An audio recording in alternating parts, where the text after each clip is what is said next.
In this training video, we're going to be looking at how to enrol as an environmental body, or EB for short. First of all though, you may be asking, why do I need to enrol? Or do I need to enrol? Well, there are three ways that an organisation can access funding through the Landfill Communities Fund, otherwise known as the LCF. Most funding comes through larger EBs, otherwise known as distributive EBs or DEBs, to community and environmental projects. These project applicants do not usually have to enrol with Entrust, as the funding environmental body will register the project on behalf of the project applicant. Therefore, if you have not been asked by a funder to enrol, you do not need to go past this stage. However, some funding environmental bodies do require that you enrol with us. You may have received an offer of funding on the condition that you enrol with Entrust and register your project. If that is you, you should continue with enrolment. The only other reason to enrol is if you have agreed with a local landfill operator for them to directly send you contributions for you to spend on your project. In this case, you should also continue with enrolment. What we do as Entrust is, on behalf of HMRC, make sure that the LCF contributions are spent in line with the landfill tax regulations. Your enrolment and applications provide us with that information. This includes the following criteria that your organisation will need to meet to be an environmental body. Be a not-for-profit organisation. Not distribute profit or income to your members. Not be controlled by a local authority and/or a landfill operator. Not have ineligible directors.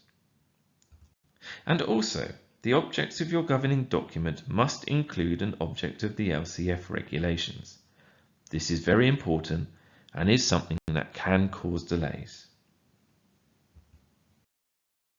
The objects are listed here, but if you are unsure, there is a lot more information, including a video and the guidance manual, about all of the objects of the scheme, and also more information on any of the previous points.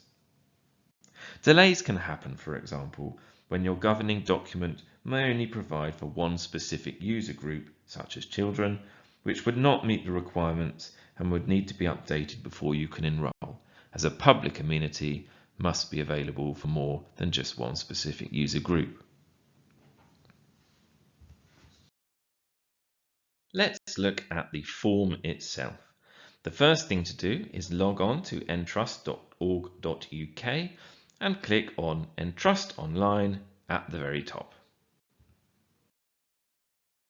Next, you will see a blue box which gives you the option to apply to enrol. You can go ahead and you can click this button. A few details are required at this stage to set up the main user account. Once you have filled in these details, I have used a few made-up examples here, click Register and you will come to the next page. This page just details the £100 fee to enrol, and you can continue with your application. Please note you cannot be enrolled until this has been paid. This is my made-up application, and as you can see, I have filled in the basic information section. This is the usual name of organisation, address details, but make sure your organisation details are correct, because it does make a difference on what evidence you will need to provide. Once you have done your contact address, you can actually copy this over to the registered address if it's the same, or you can enter in a different registered address. That's it for this page, apart from the funder, which you can enter in there, which, as we mentioned before, you should already have before enrolling, and then you can click on Next. The first thing to note on this page is to select which objects match your governing document. Please note though, only select those that you believe match your organisation's objects in your governing document, rather than what you might like to do. Then you need to start making your way through these different questions. Check if each one is yes or no, and click the relevant answers. But please don't worry if some more specific items are not yet in your constitution, such as question 3 and 9. These are specific to the LCF and can be sorted during the process, and depending on your organisation type, they may not need to go in your governing document at all. So we will let you know after you submit your application anything that needs to be completed, so don't worry if you're unsure on certain parts. But please do make sure the numbers of quorum and governing members matches the governing documents, and also, as you will see on the next page, the details about governing members on this form. Once you have looked at all of these 9 declarations, you can move down and upload your governing document here. We can't check anything if you don't upload this governing document, so please remember to do so by choosing a file or dragging it into the box and clicking upload.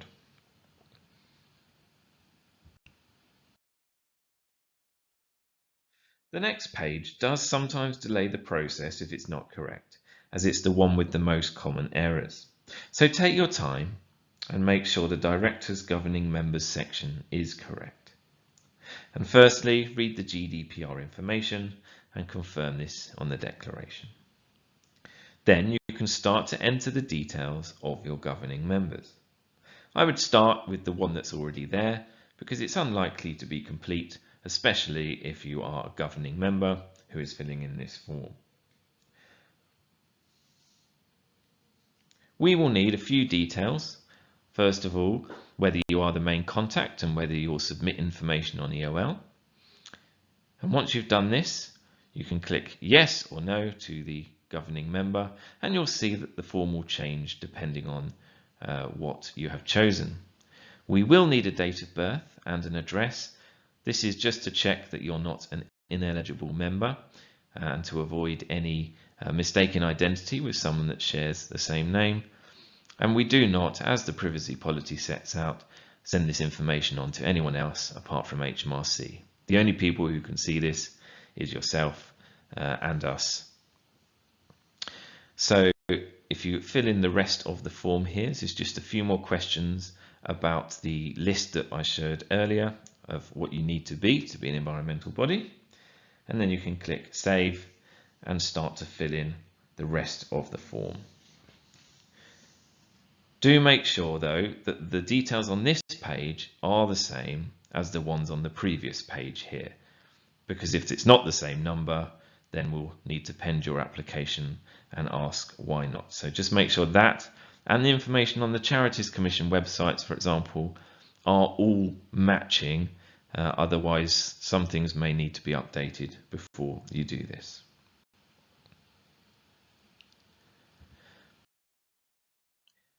On this page, there's just a declaration to make, a final declaration, and then you can submit the form. If you have forgotten something, it is likely that you will receive an error message telling you what to complete. If not, you will get this following confirmation to say that your application has been submitted to Entrust, and we will be in touch within 5 working days to continue the next stage of your application to be an EB, or you may get an approval message straight away if the application is full and complete. Of course though, if you have any questions, please do contact us on the helpline on the following details, and we'd be very happy to walk you through the process or answer any questions you may have. Thank you very much.